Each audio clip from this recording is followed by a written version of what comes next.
Movie शुरू होने से पहले हमें पता चलता है कि इस मूवी की शूटिंग के दौरान ऋषि कपूर जी की तबीयत खराब हो गई थी और शूटिंग खत्म होने से पहले ही उनकी मौत हो गई थी। इसलिए इस मूवी में मेन कैरेक्टर शर्मा जी का रोल ऋषि कपूर और परेश रावल जी ने मिलकर किया है। मतलब कि शर्मा जी के रोल में हम आधा टाइम ऋषि कपूर और आधा टाइम परेश रावल को देखेंगे। तो मूवी का स्टार्ट शर्मा जी की रिटायरमेंट पार्टी से होती है, जहां पता चलता है कि उन्हें रिटायरमेंट टाइम की 2 साल पहले ही ऑफिस से रिटायर कर दिया गया है। वहां शर्मा जी थोड़ा इमोशनल हो जाते हैं। फिर वहां से अपना गिफ्ट वगैरह लेकर पैदल बस स्टैंड तक आते हैं और बस पकड़ के घर। अगले दिन सुबह वो ब्रेकफास्ट बनाते हैं और यहाँ पता चलता है कि शर्मा जी बहुत अच्छा खाना पकाते हैं और रिटायरमेंट के बाद बस फेसबुक और व्हाट्सएप पे लगे रहते हैं। उनकी वाइफ टाइफाइड होने के कारण गुजर गए थे। ब्रेकफास्ट के टाइम शर्मा जी का बड़ा बेटा रिंकू उन्हें घर शिफ्ट करने का बताता है, तो वो मना कर देते हैं और इसमें उनका छोटा बेटा विंसी उनका साथ देता है। उस दिन रात को शर्मा जी रिंकू और विंसी के साथ अपने दोस्त का बेटा आशु की जन्मदिन पार्टी पर जाते हैं, जहाँ कोई शर्मा जी को जुम्बा क्लास अटेंड करने के लिए कहता है तो कोई शॉप और ब्रोकर का काम करने के लिए कहते हैं। शर्मा जी उनकी हाँ में हाँ मिला देते हैं और घर वापस आते टाइम कार में रिंकू अपनी पापा को समझाता है कि वो बस उनका मजाक उड़ा रहे थे। फिर वो दोनों बहस करने लगते हैं और उनका एक्सीडेंट होते होते बचती है। अगले दिन हम रिंकू को उसके ऑफिस में दोस्तों के साथ लंच करते हुए देखते हैं, जहां उसके गर्लफ्रेंड उर्मी फेसबुक पे शर्मा जी का पोस्ट देख के हंसने लगती है, क्योंकि शर्मा जी ने रिंकू को अपने न्यू बाइक के साथ लिया हुआ फोटो पोस्ट की थी, जो उन्हें फनी लगता है और सब हंसने लगते हैं।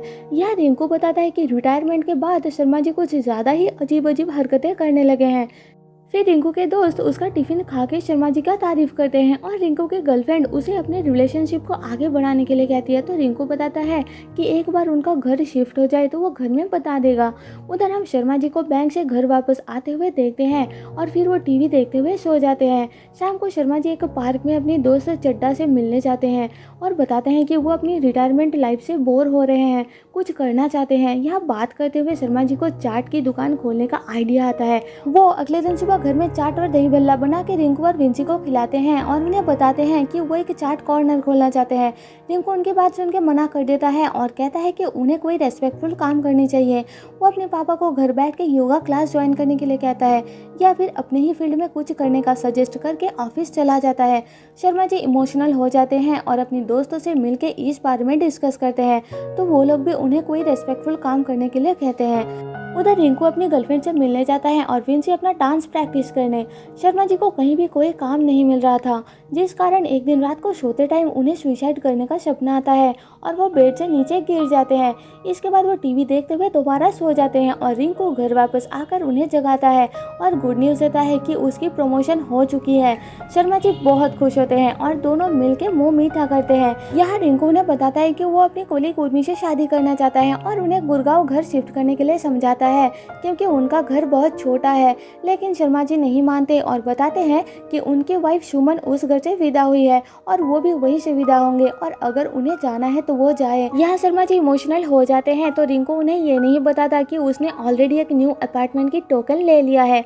अगले दिन शर्मा जी अपनी फ्रेंड चड्डा के साथ गुरुद्वारा जाते हैं, जहाँ चड्डा बताता है कि उसकी भतीजी स्वीटी की फ्रेंड के घर 15 तारीख को सत्संग की प्रोग्राम में एक अच्छी कुक की ज़रूरत है, तो वो शर्मा जी को वहाँ खाना पकाने के लिए कहता है। पहले तो वो मना कर देते हैं पर फिर बाद में मान जाते हैं। देखते ही देखते 15 तारीख आ जाती है, तो शर्मा जी अपने बेटों को तैयार करके सुबह सुबह अपने अपने काम पे भेज देते हैं और उन्हें बिना बताए उस प्रोग्राम में जाते हैं। वहाँ ऐसे सज के जाते हैं कि स्वीटी की फ्रेंड को लगता है कि वो कोई इनकम टैक्स ऑफिसर है। शर्मा जी को उनका किचन बहुत पसंद आता है। खाना पकाना खत्म होने के बाद वो नीचे आते हैं, तो सारे लेडीज़ को डांस करते हुए देख के समझ जाते हैं कि वो कोई सत्संग नहीं बल्कि किट्टी पार्टी है। ये देख के शर्मा जी उनसे छुप के वहाँ से भागते हैं और रास्ते में चड्डा को कॉल करके गालियाँ देते हैं, उन्हें झूठ बोल के वहाँ भेजने के लिए, और फ़ोन काट देते हैं। तभी उन्हें स्वीटी की फ्रेंड की कॉल आता है और वो शर्मा जी को पैसे देने के लिए ढूंढती है और उनके खाने की तारीफ करती है। वो शर्मा जी को दोबारा अपनी एक फ्रेंड आरती की किट्टी पार्टी में ऐसे कुक बुलाती है, पर शर्मा जी मना कर देते हैं और कोई दूसरा कुक ढूंढने के लिए कहते हैं। तभी वहाँ रिंकू आ जाता है, तो वो फ़ोन काट देते हैं और बताते हैं कि वो एनजीओ गए थे बच्चों को पढ़ाने के लिए। अगले दिन शर्मा जी सब्जी लेने बाजार जाते हैं, तो वहाँ चड्डा उन्हें समझाता है दोबारा किट्टी पार्टी में खाना पकाने के लिए। वो पहले मना कर देते हैं पर फिर सोच समझ के हाँ बोल देते हैं और तैयार होकर किट्टी पार्टी में जाते हैं। वहाँ जूही चावला यानी वीना भी होती है। यह फिर से सब लोग उनके खाने की फैन बन जाते हैं और उन्हें अगली किट्टी पार्टी के लिए बुक कर लेते हैं। वहाँ से निकलते टाइम आरती उन्हें टिप देती है पर वह मना कर देते हैं और बताते हैं कि ये उनकी हॉबी है, पर फोर्स करने पर पैसे रख लेते हैं। फिर रास्ते में वो ऑटो के लिए वेट कर रहे होते हैं कि तभी वीना आकर उन्हें बताती है कि वो उसी रास्ते में जा रही है, इसलिए उन्हें ड्रॉप करने का कह के उन्हें अपने साथ ले जाती है। जाते टाइम दोनों एक दूसरे के बारे में बातें करते हैं तो वीना बताती है कि 3 साल पहले एक एक्सीडेंट में उसके हस्बैंड की डेथ हो चुकी है और अब वो खुद एक बुटीक चलाती है। ये सुनकर शर्मा जी अपनी वाइफ को याद करते हुए इमोशनल हो जाते हैं। तभी रास्ते में शर्मा जी को कोई झमेला नजर आती है तो वो गाड़ी रोकने के लिए कहते हैं, पर गाड़ी के सामने उनका दोस्त आकर खड़ा हो जाता है। तो शर्मा जी अपना फेस छुपा के वीना को वहाँ से जल्दी निकलने के लिए कहते हैं और घर से कुछ दूर कार से उतर जाते हैं। तो वीना को यह अजीब लगता है। उस रात शर्मा जी वीना की फोटो देख के खुश हो रहे होते हैं। अगले दिन सुबह उन्हें दोबारा पार्टी में खाना पकाने की ऑर्डर मिलता है और इस बार उन्हें चाइनीज पकाना है, इसलिए वो अपने घर में यूट्यूब देख के चाइनीज पकाना सीखते हैं। और जब उनके घर धोबी कपड़े लेने के लिए आता है तो उसे और उसके बच्चे को अपना बनाया हुआ चाइनीज खाना खिलाते हैं। तभी वह रिंकू आ जाता है तो वो धोबी डर के मारे भाग जाता है और रिंकू अपने पापा की हरकत देख के हैरान होता है। इसके बाद पार्टी का दिन आ जाती है तो शर्मा जी वहाँ डिमशम बना के सबको खिलाते हैं। वह वीना की दोस्त रॉबी उनकी तारीफ करता है, पर शर्मा जी वीना को रॉबी के साथ देख के उसके साथ थोड़ा अकड़ के बात करते हैं। फिर रॉबी शर्मा जी को अपने वहाँ छतरा को एक रिलीजियस फंक्शन में खाना पकाने के लिए बुलाता है तो शर्मा जी झूठ बोल देते हैं कि वो छतरा को फ्री नहीं है क्योंकि उन्हें रॉबी पसंद नहीं था, पर वीना के फोर्स करने पर वो मान जाते हैं। इसके बाद शर्मा जी ऐसे कुक एक एक करके पार्टीज अटेंड करते रहते हैं और वीना के साथ टाइम स्पेंड करने लगते हैं। वहाँ सारे लेडीज़ के साथ शर्मा जी का अच्छा बॉन्डिंग बन जाती है और वो लोग शर्मा जी को कार चलाना भी सिखा देते हैं। इधर रिंकू को उनके बिहेवियर से लग रहा होता है कि वो कोई अफेयर चला रहे हैं। इसके बाद शर्मा जी के जन्मदिन पार्टी में आशु को कहीं से शर्मा जी का एक वीडियो मिल जाता है जिसमें वो उन लेडीज़ के सामने नागिन डांस कर रहे होते हैं और वो वीडियो आशु रिंकू का लाया हुआ न्यू स्मार्ट टीवी पर चला के सबको दिखाता है और सब लोग हंसने लगते हैं। इस बात से रिंकू बहुत ज़्यादा गुस्सा हो जाता है क्योंकि सब लोग उनका मजाक बनाते हैं। फिर उन तीनों बाप बेटे में इस बात को लेकर झगड़ा हो जाता है जहाँ विंसी अपने पापा का साइड लेता है तो रिंकू शर्मा जी को बता देता है कि विंसी एग्जाम में फेल हो गया है और विंसी बता देता है कि रिंकू घर छोड़ के जा रहा है, उसने न्यू फ्लैट बुक किया है। ये सुनकर शर्मा जी बहुत दुखी हो जाते हैं।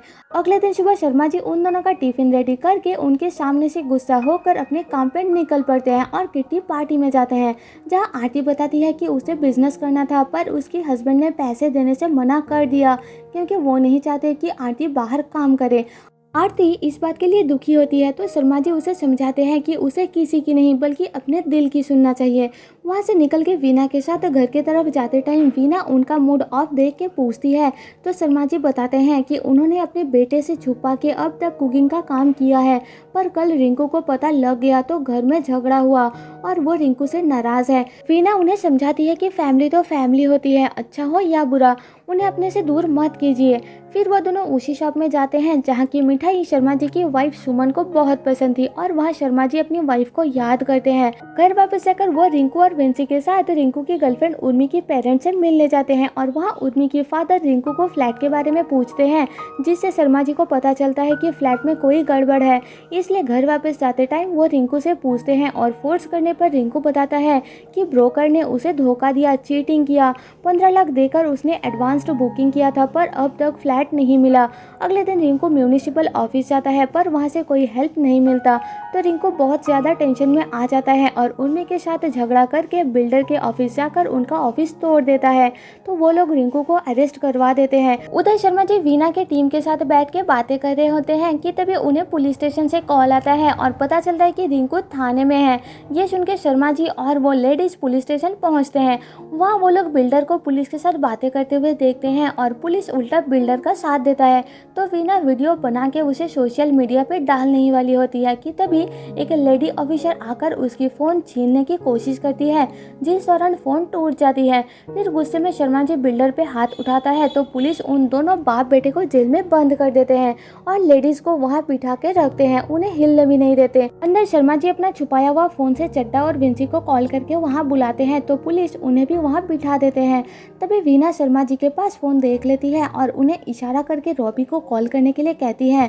शर्मा जी छुप के रॉबी को कॉल करते हैं जो कि उस सिटी का मेयर होता है। वहाँ रॉबी को आता देख के सारे पुलिस ऑफिसर्स के हवा निकल जाती है और फाइनली वो रॉबी के कहने पर उन सबको छोड़ देते हैं।